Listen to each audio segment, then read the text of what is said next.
बहुत अच्छे साधक में एक नवीन वासना जागृत होती है, मैं जगत का कल्याण करूंगा। ये बहुत बड़ा भ्रम है, बहुत बड़ा भ्रम है। भगवान कृपा करें ये भ्रम कभी जागृत न हो। क्यों? क्योंकि जिन जिन को सामर्थ्य मिली उनने संपूर्ण जगत को प्रणाम किया, नमस्कार किया अपने इष्ट भाव से। सी राम मैं सब जग जानी, करऊं प्रणाम जोर जुग पानी। किसका उद्धार करना है? अपनी बुद्धि का, जो भ्रम में डूब गई है। मैं ऐसा करूंगा, अहंकार विमूढ़ात्मा करता हमिति मन्यते। वो ये नहीं समझ पा रहा कि ये मूढ़ता मेरा पिंड नहीं छोड़ रही है। सच्ची मानिए, जब सामर्थ्य आती है जगत कल्याण की तो कोई दिखाई ही नहीं देता जिसका कल्याण करना हो, क्योंकि वो अपने कल्याण दाता का ही दर्शन करता है। निज प्रभु में देखें जगत, निज प्रभु में सो अनन्य गति जाके, अस मति न टरे हनुमंत मैं सेवक, और सचराचर रूप स्वामी भगवंत। किसका उद्धार करना है? तब अंदर से लगता है कि बिना गुरुदेव की कृपा के साधक भ्रम को नहीं त्याग पाता है। जासु कृपा सब भ्रम मिट जाए, गुरु प्रसन्न साहब अनुकूला, मिटी सकल कल्पित भयशूला। एक कल्पनात्मक के मेरे में सामर्थ्य है किसी का कल्याण करने की। किसका? किसका कल्याण? आराध्य देव का। अगर आराध्य देव नहीं देखा तो सामर्थ्य नहीं, और जब सामर्थ्य आई तो कोई बचा ही नहीं जिसका कल्याण करना हो। बस वो एक लीला चलती रहती है, कभी गुरु बनकर के, कभी उपदेष्टा बनकर, कभी शिष्य बनकर। जैसे भगवान अवतार लेकर लीला करते हैं, ऐसे भगवत प्राप्त महापुरुष की लीला चलती रहती है। उसकी दृष्टि में कोई ऐसा नहीं बचता जिसका उद्धार करना हो, क्योंकि वो अपने आराध्य देव को देखता है। तो अलम इह वितर्क जालइह, बंद करो ये तर्क वितर्क की बातें। ऐसा नहीं, वैसा नहीं, वैसा नहीं, बंद करो। श्रीपाद कह रहे, जैसे आचार्य चरण श्रीमद राधा सुधा निधि, अलम विषय वार्तया नरक कोटि विभत्सया।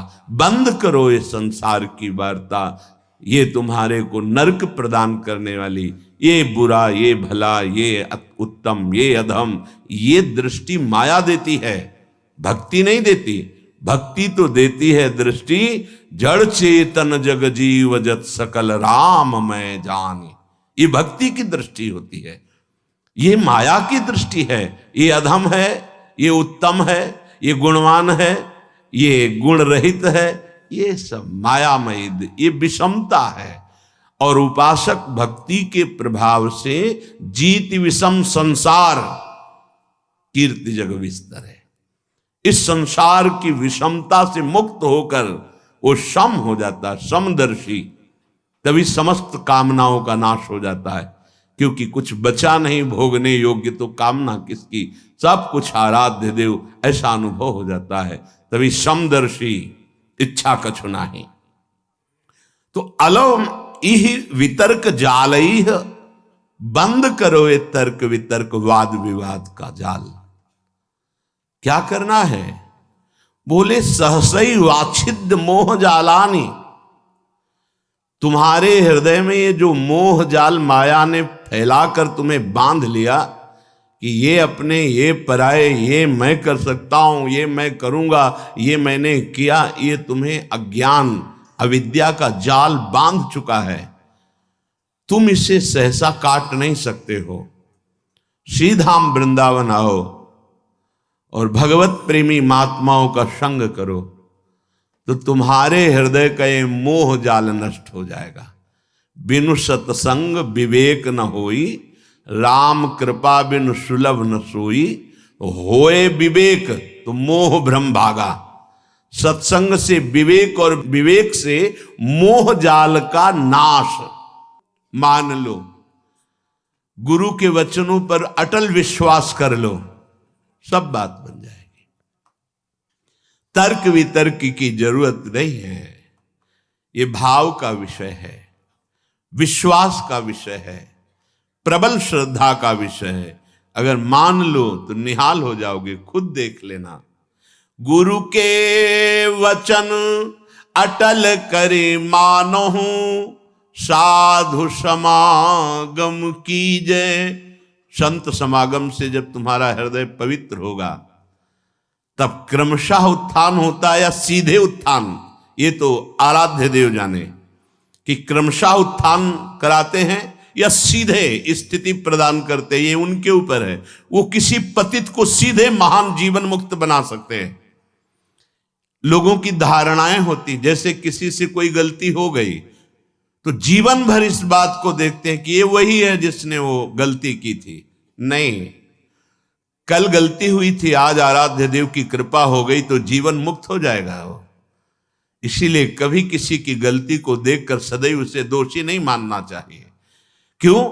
क्योंकि ये फिसलन का मार्ग है, किसी से भी फिसलन हो सकती है। इसका मतलब वो गिरा ही पड़ा रहेगा ऐसा नहीं। गुरु कृपा पात्र, हरि कृपा पात्र ऐसे नहीं होते। एक बार पूज्य श्री मामा जी बक्सर वाले, उनसे एकांत में प्रश्न किया कि शरणागत गिर क्यों जाता है? जब भगवान का शरणागत है, भगवान के वचन हैं, करो सदा तिनके रखवारी, जिम बालक राखे महतारी, तो वो गिर कैसे गया? शरणागत गिर क्यों जाता है? बोले शरणागत है वो का पक्का।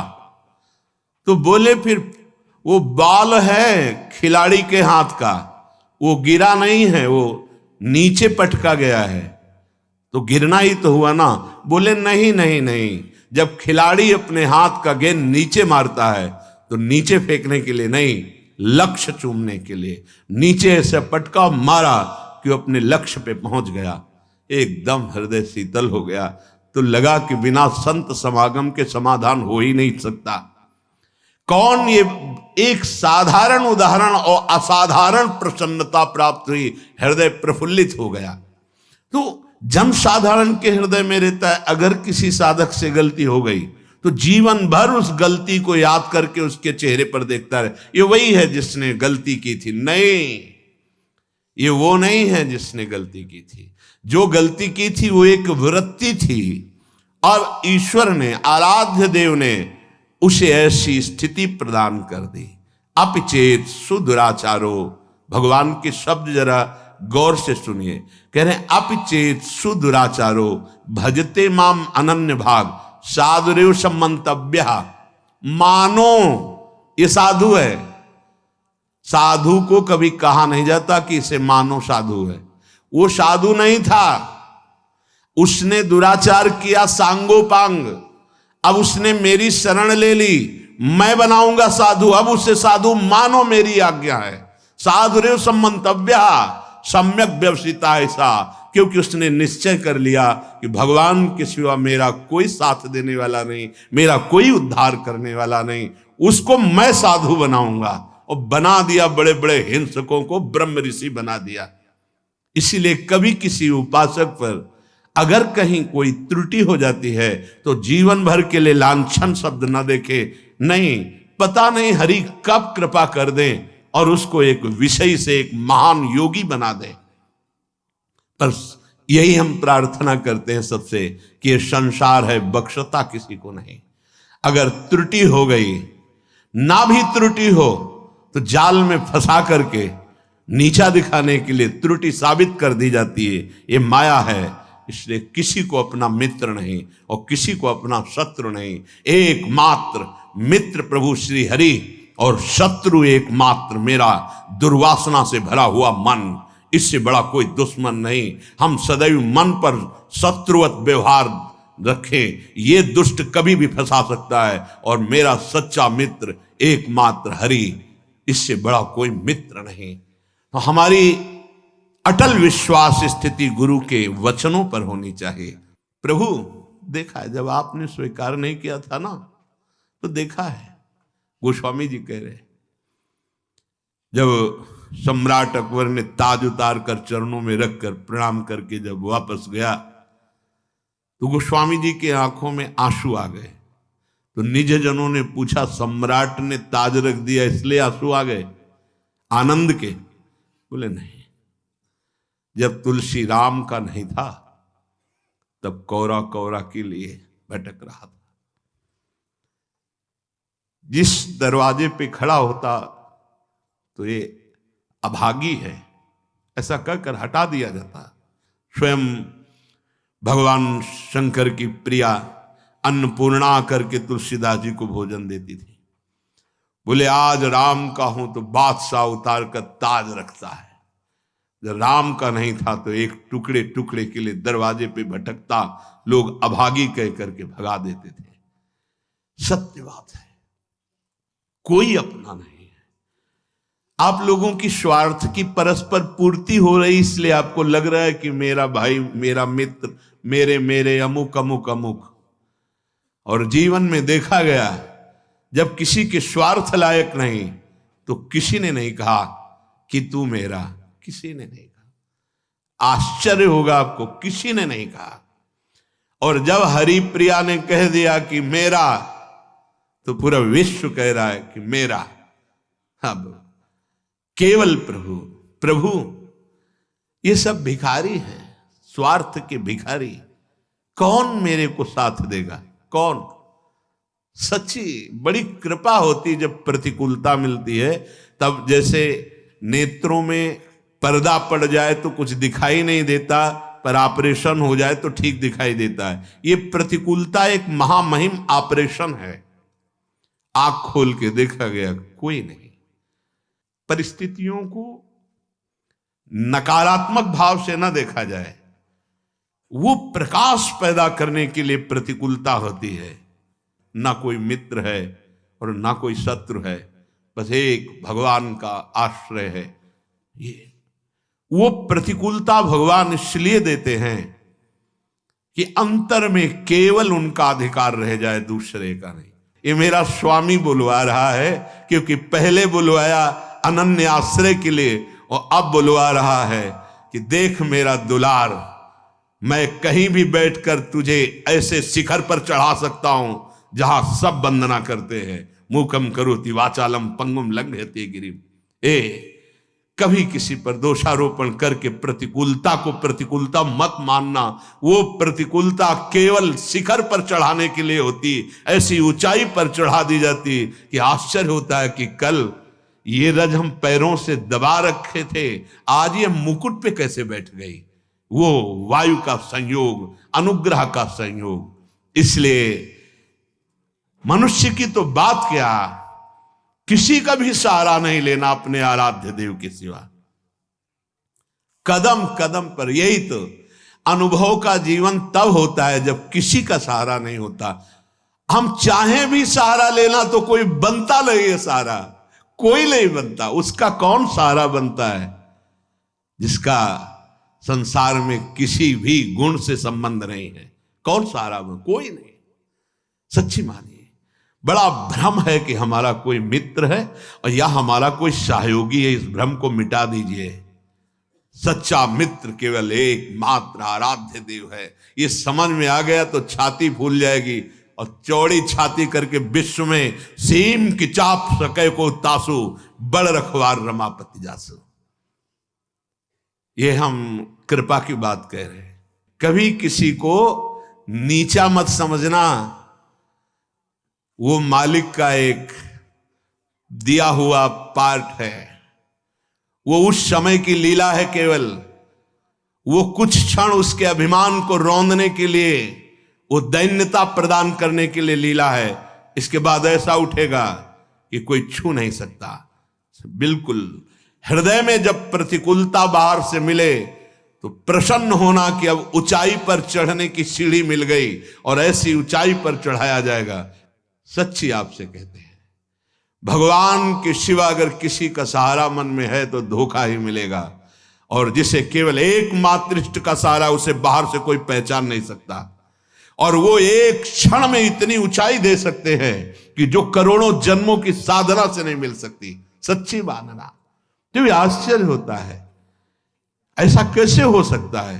वो कर तुम है, वो अकर तुम है, वो अन्यथा कर तुम है, वो सर्व समर्थ ईश्वर है और ये उसका दास है। दास की उदासी को देखकर हंसना मत, क्योंकि वो उस महान का सेवक है कि जिस दिन नजर घूम गई उस दिन सबकी नजरें वहीं लग जाएंगी जिसको उदासीन भाव से देखा जाता था। हरि प्रताप बल गिनत न काहू, निडर भय सब चेरे। जो वास्तविक भगवत दासत्व की ठसक में आ गए वो निडर हो जाते हैं, उनको काल का भी डर नहीं होता। इसलिए सब तजी तू शरणागति आए, दृढ़ करि चरण गहेरे।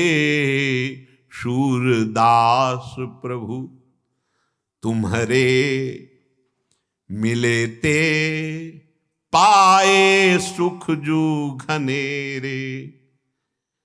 हे प्रभु, आपने मुझे अपना शरणागत बना लिया, अब तो मैं दृढ़ता पूर्वक आपके चरणों को ही पकड़ लिया।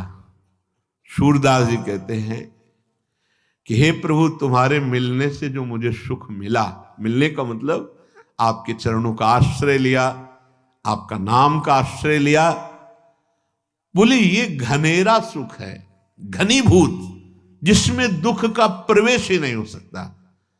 आप बाहरी दुखों को लेकर परेशान रहते हैं, उसने ये कह दिया, उसने ये कह दिया, शरीर रोग से ग्रसित है और व्यवस्थाएं ठीक नहीं, ये सब बाहरी बात है। एक बार तो परीक्षा दे दे और पास हो जा। हर परिस्थिति में प्रभु के प्रियाजू के चरण न भूले, फिर आप परिणाम देख लेना। पाए सुख जो घनेरे, ऐसा घनीभूत सच्चिदानंद सुख इह परलोक, पीछे के पद में था। और महाप्रभु हरिवंश चंद्र जी ने कहा है कि इस लोक में भी परलोक में परम सुख का निश्चित विश्वास करो। इसलिए श्रीपाद कह रहे हैं, ये जो अलमिह वितर्क जाल है, अब ये तर्क वितर्क का जाल छोड़ो। मोह जाल के काटने के लिए भगवत कृपा से सत्संग मिलेगा, उससे विवेक मिलेगा, विवेक से मोह का नाश करो। और उड्डी एव विहंगा पत वृंदा काननम रुचिरम, वृंदावन में आ जाओ, जितने घंटे वास करो बहुत महान है। जो सप्तपुरियों में आजीवन वास करने से प्राप्त होता है, वो यहां 24 घंटे वास करने से प्राप्त हो जाएगा। ये श्रीपाद ने कहा, एक बार यहां के पुष्प को सूंघ ले प्रसादी, एक बार बिहारी जी से नेत्र मिला ले राधा वल्लभ लाल से, और एक बार इस भूमि में मस्तक रख दे, वो कभी नरक नहीं जाएगा। श्रीपाद कह रहे हैं, और ये बड़े बड़े महानुभाव कह रहे हैं, श्रीधाम वृंदावन की एक कण रज का अगर तुम्हारे शरीर में लग गया है जीवन में कभी, तो यमदूत तुम्हें स्पर्श नहीं कर सकते। ये ब्रजरज, ये वृंदावन रज है, इसकी महिमा कहीं भी रज की महिमा आप नहीं सुनेंगे, लेकिन ये ब्रज रज की महिमा संपूर्ण शास्त्रों में जय घोष को प्राप्त हो रही। फिर वृंदावन रज, ये तो महारानी जी के चरण चिन्हों से युक्त भूमि है, एक से एक प्रेमी महाभागवतों के आंसुओं से भीगी हुई ये भूमि है, ये प्रेम भूमि है, जहां प्रवेश करते ही उद्धव का ज्ञान धूल धूसरित हो गया। जो बृहस्पति के समान ज्ञानी, क्योंकि गुरु अपने शिष्य को समान ज्ञान प्रदान करता है, बृहस्पति जी के शिष्य श्री कृष्ण के मित्र यहां आते ही उनका ज्ञान धूसरित हो गया और प्रेम पिपासु बन गए। पीछे प्रसंग चल रहा था, कस्तरती कस्तरती मायाम, माया से कौन तरता है, कौन तरता है? तो उत्तर हुआ था, यो संगास त्यजति, यो महानुभावो सेवते निर्ममो भवति। दो की व्याख्या हुई थी। संगास त्यजति, विषय संग, भोगी पुरुषों का संग, जिनके संग से हमारी मति व्यसन में फंस जाए, गंदे आचरण में फंस जाए, गंदी बातों में फंस जाए, ऐसे लोगों का संग नहीं। जो हमारी आंतरिक वृत्ति प्रभु से विमुख कर दे, प्रियालाल के चिंतन से रहित कर दे, उस वृत्ति का संग नहीं। ये हुआ संगास त्यजति। दूसरा महानुभावम सेवते, महापुरुषों का संग माया से तरने के लिए अमोघ बात है। जिसका अंतिम जन्म होता है उसे संत समागम प्रभु प्रदान करते हैं। यो महानुभावम सेवते, पर महापुरुषों की सेवा में ममता बहुत बड़ी बाधा है, इसलिए निर्ममो भवति। ममता रहित होना अत्यंत आवश्यक है। ये ममता एक ऐसी बड़ी बाधा है कि भगवत कृपा से जो महात्माओं का संग मिलता है तो ये ममता से बंधन युक्त हुआ मन उनकी अवज्ञा कर देता है, अवहेलना कर देता है। बहुत सूक्ष्म विषय है।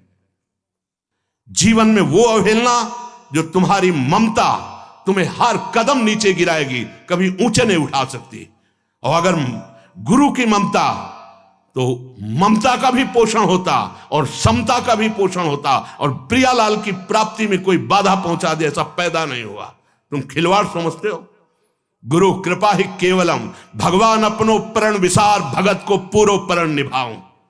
आज्ञा पर जीवन भस्म कर देना, महत्व अपना मिटा देना, भगवत प्राप्ति के प्रेम रंग में खेलना होता है। खिलवाड़ समझ रखा है।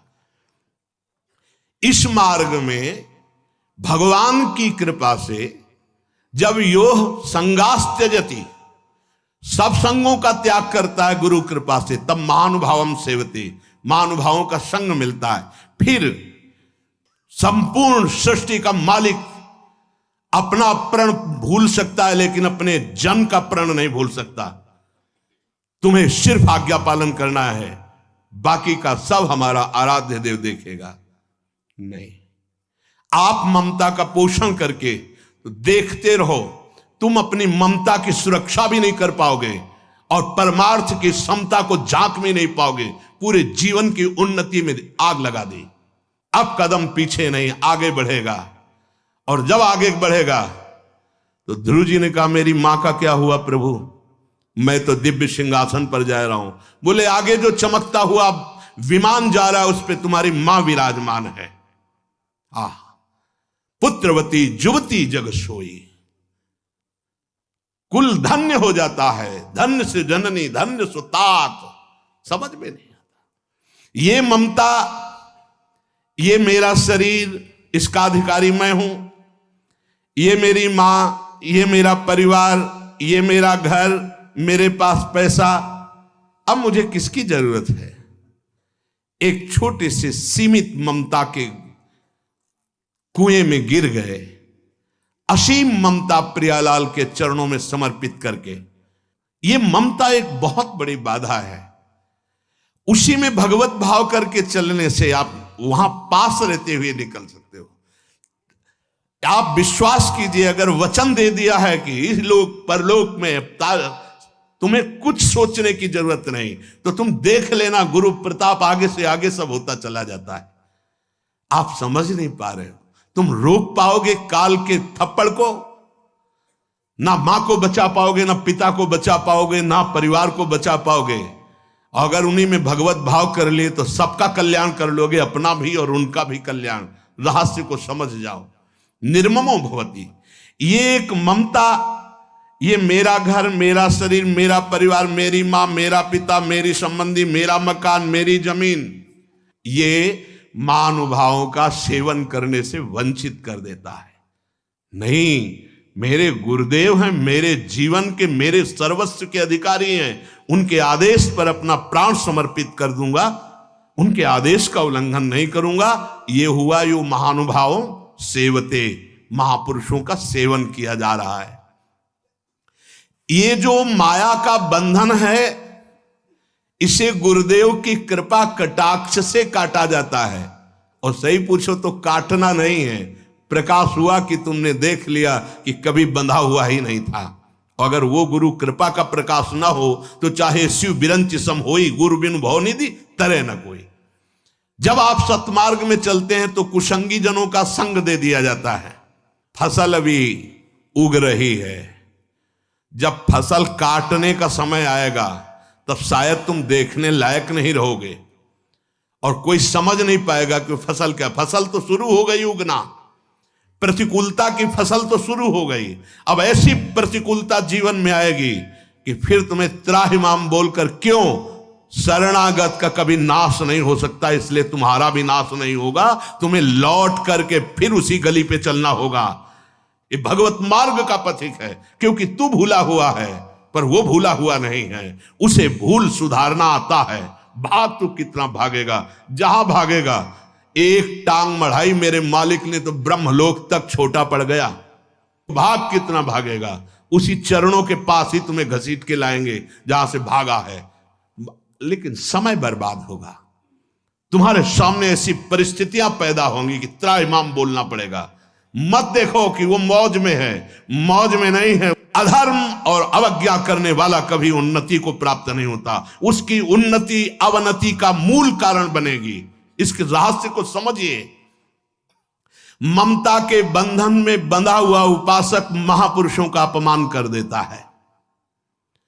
सत्संग और संतों की सेवा रूपी दिव्य ज्ञान मणि के प्रकाश में वो देख पाता है कि मैं कभी बंधा हुआ ही नहीं था, जीवन मुक्त होता है। पर वो मणि प्रकाश उसी के हृदय में होता है, ज्ञान मणि का प्रकाश, जो ममता के बंधन से रहित होता है। ममता एक अंधकारमयी रात्रि है जिसमें दिखाई ही नहीं देता मुझे क्या करना चाहिए।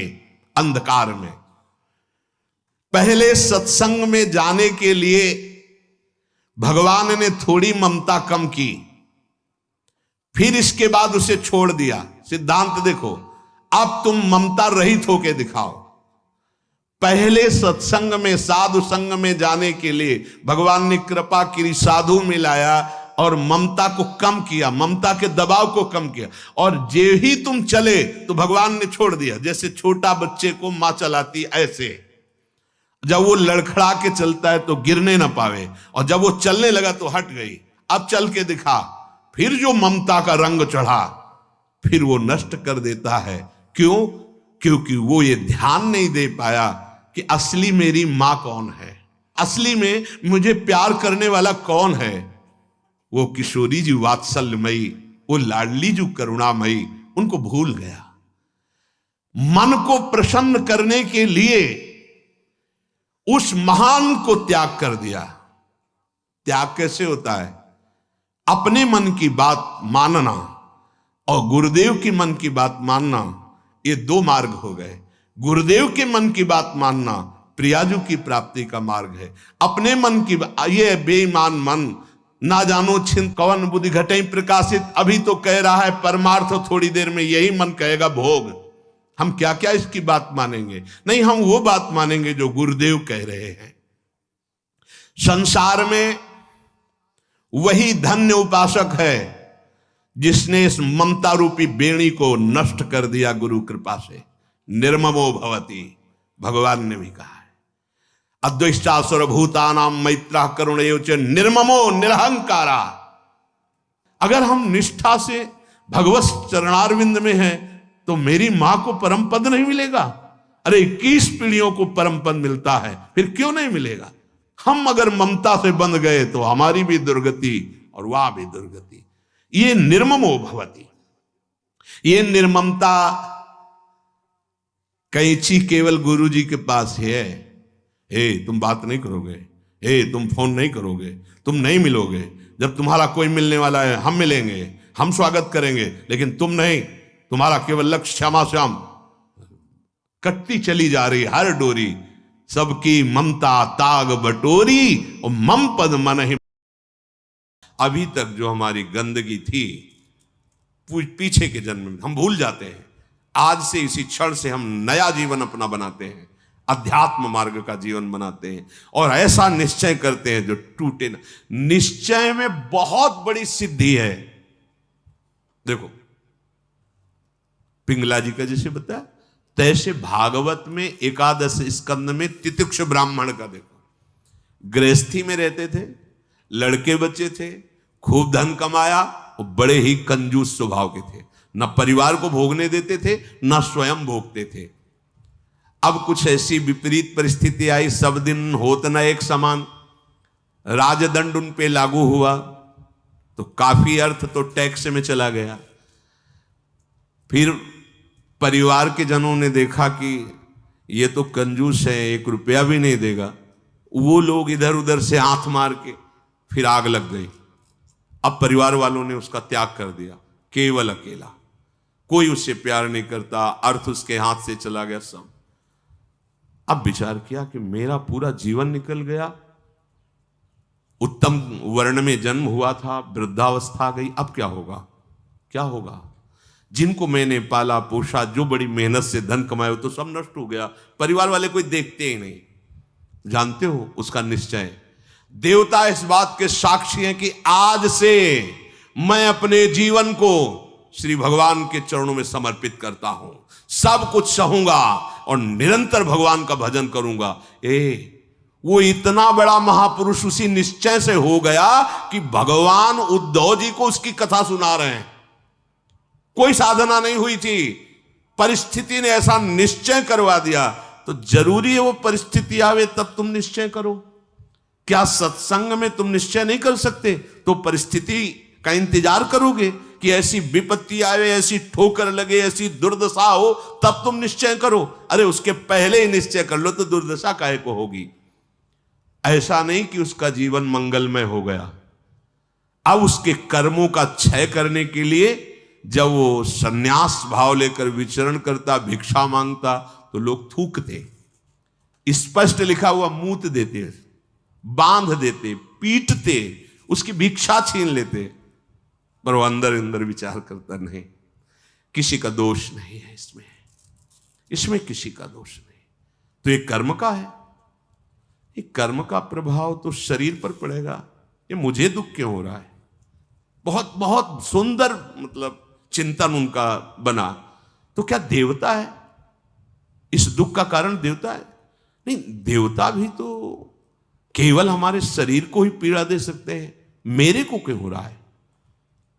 काल नहीं, वो तो आत्मस्वरूप है, उसका भी प्रभाव इसी शरीर पर होगा। मेरा स्वरूप तो कालातीत है। तो फिर क्या है? भ्रम। हां, ये भ्रम है। मैं तो निर्विकार चिदानंद अपने स्वरूप में स्थित हो गया, ब्रह्मबोध संपन्न महापुरुष हो गया हो। और तितिक्षु ब्राह्मण नाम से वर्णन किया है भगवान ने। इसलिए निश्चय में बड़ी सामर्थ्य है, हमारा निश्चय बड़ा ढुलमुल है। इसलिए प्रार्थना है, बहुत बड़ा मार्ग मिला है आपको, इसे भगवत मार्ग कहते हैं, अध्यात्म मार्ग कहते हैं। ये अंतिम जन्म वालों को मिलता है, जिनका आखिरी जन्म होता है। अगर चूक करोगे तो व्यर्थ तो नहीं जाएगा, पर और समय लग जाएगा। काहे कुछ समय बर्बाद करो, आज निश्चय करो। गोस्वामी जी कह रहे, देखो निश्चय, गोस्वामी जी बाल्यावस्था से भगवान में रत थे, ऐसा नहीं है कि वो भजन नहीं करते थे, ऐसा नहीं है। जन्म हुआ था तब बोले थे राम, जैसे बच्चा रोता है ना, तो गोस्वामी जी रोए नहीं थे, राम बोले थे, इसलिए राम बोला नाम पड़ा था। राम बोला, प्रकट हुए थे तभी राम। तो ऐसा भी नहीं था कि आसक्ति नहीं थी शरीर में या अन्य, ऐसा भी महापुरुष जन लीला दर्शाते हैं, वो हमारी हिम्मत के लिए। पत्नी में चित्त आसक्त था, एक दिन के लिए भी कभी मायके जाने के लिए अनुमति नहीं दी थी। और उसी पत्नी के मुख से जब ये बात निकली कि जितना तुम्हें इस शरीर में आसक्ति है, पूरी कथा अगर राम जी में होती तो जीवन तुम्हारा धन्य हो जाता। नेत्र को पत्नी रूपी गुरुदेव ने नेत्र खोल दिए। कहीं से भी गुरुदेव सावधान कर सकते हैं, कहीं से भी, बस कदम मुड़ गए। क्योंकि ऐसा नहीं था कि राम भक्ति ली, निश्चय कर लिया, अवलोन शानी। अब ये गोस्वामी जी का ही पद है, अब इंद्रियों के बस में हो के, नहीं नहीं, बहुत सही बोला। अगर ये स्थिति, ये आसक्ति राम जी में होती तो जीवन धन्य हो जाता। अब पायो नाम चारु चिंतामणि, उर करते न खसई हो, अवलो नशानी। अब समझ गए, समझ गए। अब हृदय से एक क्षण के लिए भी राम नाम नहीं छोड़ूंगा। और जानते हो, महापुरुषों में सर्वशिरोमणि हुए गोस्वामी तुलसीदास। ये तो अवतार लीला महापुरुषों की है, ये हमारे लिए बताया है आचरण करके कि भगवान नाम में इतनी सामर्थ्य है कि ऐसे आसक्त वृत्ति को भी कैसे निरासक्त कर देते हैं। हमें चाहिए जो भी, चाहे गृहस्थ मार्ग में हो चाहे विरक्त मार्ग में हो, दोनों मार्ग जाते ही प्रभु के चरणारविंद में हैं। अपने मार्ग की वृत्तियों को जानिए, समझिए और धर्मानुसरण बर्ताव कीजिए और नाम निरंतर जपते रहिए। तो जीवन यात्रा का विश्राम, जो गोस्वामी जी कह रहे हैं, पायो परम विश्राम, विश्राम ही नहीं, पायो परम विश्राम, राम समान प्रभु नाही कहूं। ये विश्राम कैसे मिला? वो कहते भगवान शंकर को साक्षी करके कहता हूं। अगर थोड़ा भी मिथ्या हो तो हमारी जीभ गल जाए, मेरा जो कुछ भी बना राम, ये 2 अक्षर मेरे माई बाप हैं, इन्होंने ही हमें, बस आप हृदय की बात महापुरुषों के, ये 2 अक्षर राधा, यही देख लेना आप। चलो देखो, बहुत समय तक विषय संयोग ना होने पर ऐसा ना समझ लिया जाए कि हम निर्विषय हो गए। बहुत ये चोर हैं, बहुत छुप कर रहते हैं और चिंगारी की तरह रहते हैं। फूस मिल जाए तो ज्वाला बनने में सेकंड लगता है। ध्यान रखना, 20 वर्ष 30 वर्ष बिल्कुल निर्विकार, संयोग नहीं। लगता है कि अब हमें कौन परास्त कर सकता है। चिंगारी है, फूस मिला ज्वाला बन जाएगी, जिसे नारद जी ने कहा तरंगवत, और संयोग बना तो समुद्रवत, डूब जाओगे, निकलना मुश्किल हो जाएगा। जब तक भगवत साक्षात्कार ना हो जाए, जब तक आपको अपने शरीर का अहम स्मरण करता भोक्ता भाव है, तो ईमानदारी से सावधानी पूर्वक अपने धर्म का पालन करते हुए प्रिया प्रीतम का निरंतर स्मरण, यही हमारे जीवन का परम लक्ष्य होगा। इसी से हमें परमानंद की प्राप्ति होगी। जिस समय हम ये सोचते हैं कि अब हमें कोई भी धर्म विरुद्ध आचरण नहीं, एक आनंद की वृत्ति आती है। देखना, और जिस समय हम सोचते हैं गलत ढंग से विषय सेवन, उसी समय जलन पैदा हो जाती। जिसके सोचने में जलन पैदा होगी, उसका परिणाम क्या होगा? क्या होगा आप विचार करो। जिसके सोचने में हमारे जलन हो रही, तो उसका परिणाम तो ज्वाला होगा। धर्म से चलो। चक्रवर्ती सम्राट महाराज अम्बरीश जी चक्रवर्ती सम्राट होते हुए भक्तों के शिरोमणि हुए। आप क्या भगवत आनंद प्राप्त नहीं कर सकते गृहस्थ में रहकर? ये उद्दंड लोगों की बातें नहीं सुननी चाहिए। जैसे आप, अरे ये तो बाबा जियों के लिए है, सन्यासियों के लिए, हमारे लिए थोड़ी नहीं। भाई, मनुष्य जन्म सबको भगवत प्राप्ति के लिए, भगवदानंद में। देखो, आपके अच्छे आचरण हो, आप जितेंद्री हो, आप नाम जप कर रहे हो, आप कोई नशा नहीं करते, सबकी सेवा का भाव है, तो राम राज्य नहीं हो गया? सब आनंदित रहेंगे, सब प्रसन्न रहेंगे, सबका हृदय सत्य और धर्म से युक्त रहेगा। यही तो आनंद का स्वरूप है। जब आप शास्त्र और सत्संग स्वीकार नहीं करते, तो आपके अंदर आसुरी वृत्ति बढ़ती, राक्षसी वृत्ति, और फिर देखो अपने को दुखी, अपने परिवार को दुखी, अपने नगर को दुखी, अपने देश को कलंकित, क्या क्या नहीं करवा देती है राक्षसी बुद्धि। इसलिए भाई, ये सत्संग, गृहस्थ, विरक्त, जो भी जहां भी है, सबके मंगल के लिए वहीं रहो, वहीं रहो, प्रभु के होके रहो। दूसरों को दुख पहुंचाने वाली बात, चेष्टा मन में भी मत लाओ। सबको सुख पहुंचाओ, नाम जप करो, सबका मंगल हो जाएगा। देखो, हम सब तरंगे हैं, समुद्र में ही उछल रहे हैं, हमारा अस्तित्व नहीं है, तरंगों का अस्तित्व नहीं है। ऐसे ही हम भगवत स्वरूप हैं, प्रभु रूपी अगाध समुद्र में हम तरंगे की तरह है। हमारी कोई सत्ता नहीं है। ये जो सोच रहे हो ना, सत्ता नहीं, सत्ता उन्हीं की है, उन्हीं की है। अभी आप समझ नहीं पा रहे। तरंग है क्या? समुद्र ही तो है। वायु विकार खत्म हुआ, समुद्र ही था, समुद्र ही है, बीच में तरंगे, ये सब तरंगे हैं। मन की तरंगे मिटा दो, फिर देख लो आप क्या हो, भगवत स्वरूप परम आनंद में। अब चाहे सृष्टि में रहो चाहे धाम में जाओ, कोई फर्क नहीं पड़ता। व्यवहार में भी रहते हुए परमानंद, शरीर छूटे तो प्रभु में परमानंद। उसी के लिए तो हम प्रयास करें, जितनी चेष्टाएं कर रहे हैं सुख के लिए ही तो कर रहे हैं।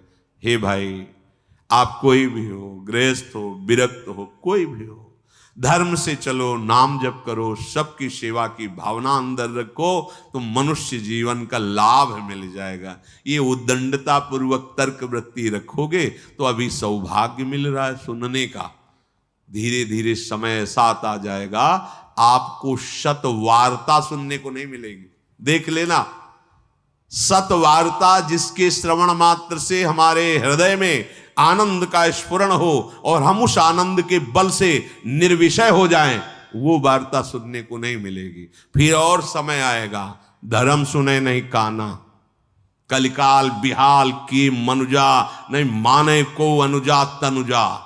सब होश में अभी समय है, तर्क वितर्क छोड़ो, जैसा शास्त्र सदगुरुदेव संत जन कह रहे वैसी बात मान लो, निहाल हो जाओगे, परमानंद में मगन हो जाओगे। ये हम बुद्धि की बात नहीं कहते कि तर्क वितर्क आप करें, तर्क सत्संग तर्क नष्ट करने के लिए होता है।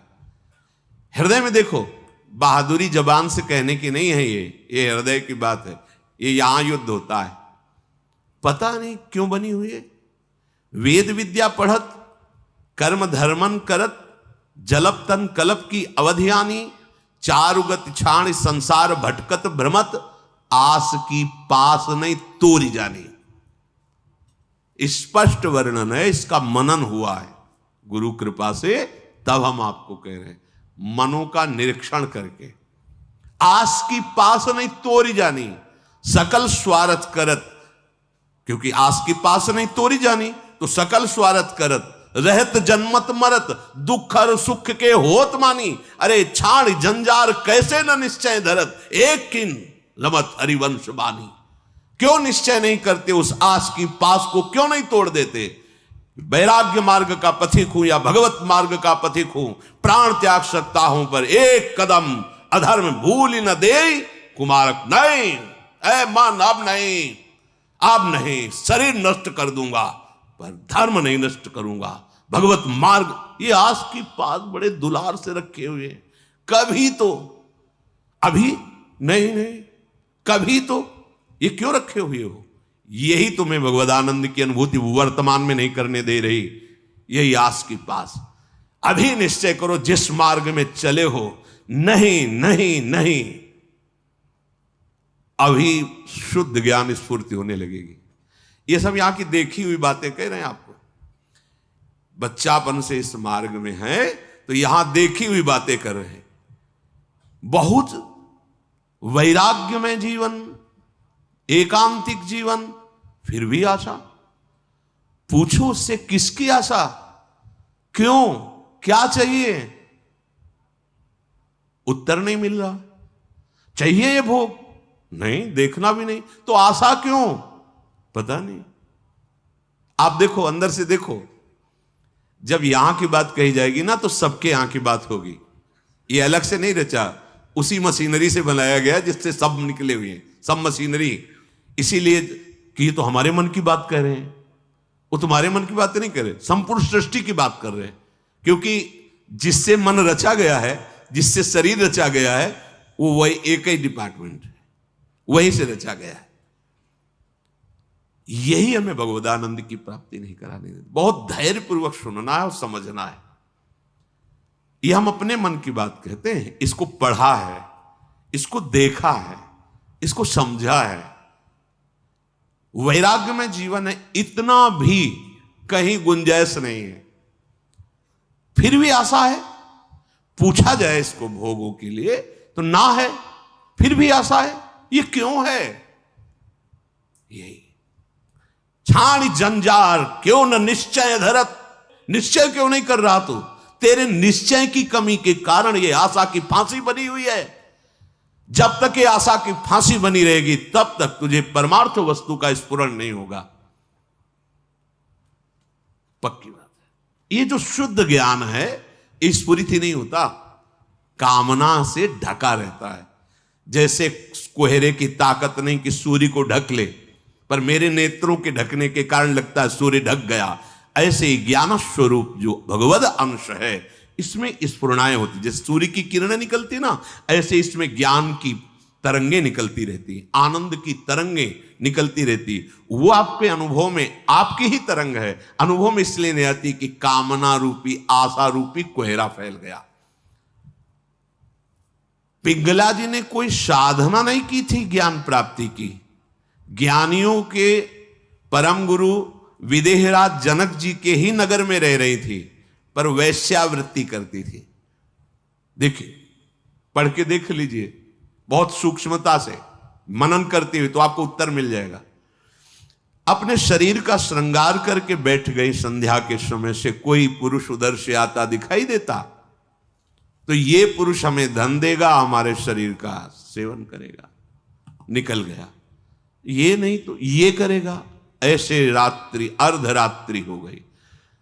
भगवद अवतार अवधूत शिरोमणि श्री दत्तात्रेय जी भ्रमण करते हुए वहीं सर्वज्ञ महापुरुष थे, उसकी वृत्ति में ही अपनी वृत्ति लगाए हुए थे, तभी तो उन्होंने गुरु बनाया उसको। 24 गुरुओं में पिंगला भी गुरु है, और बड़ा सौभाग्य उसका महाप्रभु हरिवंश चंद्र जी ने श्रीमद चतुरासी जी में भी उसका उदाहरण दिया। यह जो एक मन बहुत ठौर करी, कही कौने सच पायो, जहां तहां विपत्ति जार जुवती लो प्रगट पिंगला गायो। जब अर्धरात्रि हुई तो पिंगला को बहुत कष्ट हुआ। हाय, इस शरीर को बेच करके सुखी होना चाहती है, कितनी अज्ञान वृत्ति। आज से मैं निश्चय करती हूं, जो सेवक जी कह रहे हैं, छाड़ जंजार क्यों न निश्चय धरत, एक किन रमत हरिवंश बानी। ये तुम क्यों आशा की फांसी में लटके हुए हो? कभी तो क्यों ऐसा रखे हुए हो? इसे तोड़ो, नष्ट करो, अभी प्राण निकल जाए पर जीवन में कभी कुमार्ग में कदम नहीं रखेंगे। पिंगला जी ने निश्चय किया, आज के बाद मैं कभी भी किसी पुरुष का संयोग नहीं करूंगी, किसी को नहीं देखूंगी। अपने हृदय में विराजमान सबके हृदय बिहारी भगवान का वर्ण करती हूं और मन वचन कर्म से उनकी आराधना कर। उसी समय इतनी पवित्र हो गई, वो महापुरुष बन गई कि भगवान दत्तात्रेय जी ने 24 गुरुओं में उसको रख लिया, एक गुरु पिंगला जी को बनाया। क्या साधना की थी? विरति हो गई अपनी वृत्ति से और निश्चय दृढ़ कर लिया, और फिर कभी फिसली नहीं। तो बड़े बड़े आचार्य कोटि के महापुरुषों ने निष्ठा के लिए उसका उदाहरण दिया। जहां तहां विपत्ति जार जुगती लो प्रगट पिंगला गायो, आशा ही परमम दुखम नैरास्यम परमम सुखम। आज के बाद कभी नहीं, मर जाऊंगा कभी नहीं। अभी अभी भगवदानंद स्फूर्त होने लगे, अभी ज्ञान विज्ञान स्फूर्त होने लगेगा।